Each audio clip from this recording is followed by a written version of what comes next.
Hello students, this is Hari Shankar Pandey and I welcome you all to watch this video. Today I am going to tell you about an important grammatical term, that is clause. So let's start. What is clause?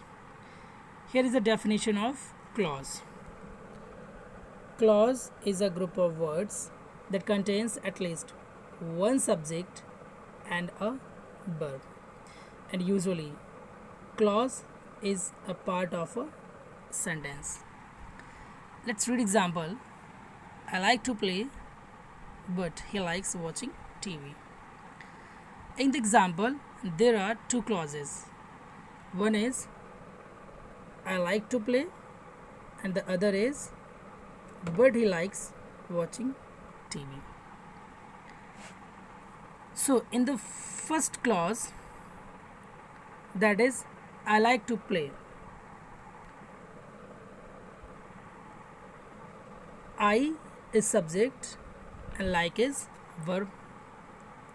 Likewise in the second clause, that is but he likes watching TV, he is subject and likes is a verb. Now there are two kinds of clauses.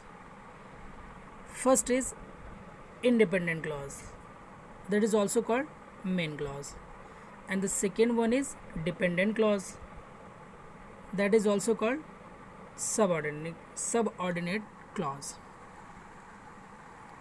Now let's read the definition of independent clause.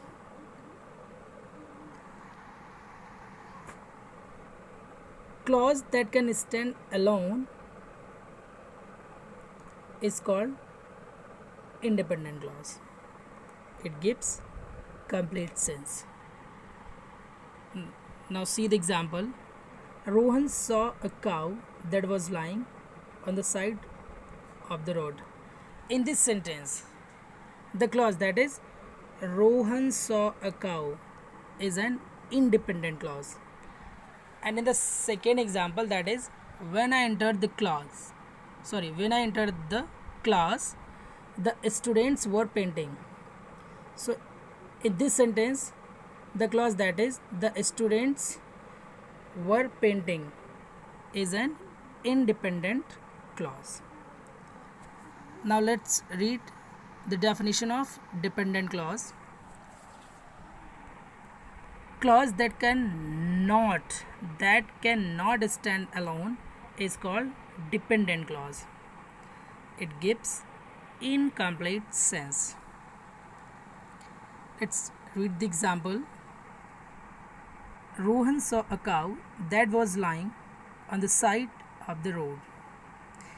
In this sentence, the clause that is that was lying on the side of the road is a dependent clause. And in the second example, that is when I entered the class, the students were painting. In this sentence, the clause that is when I entered the class is dependent clause. And one more thing that I would like to tell you, any two clauses in a sentence are connected either by subordinating conjunctions or by coordinating conjunctions. Thank you.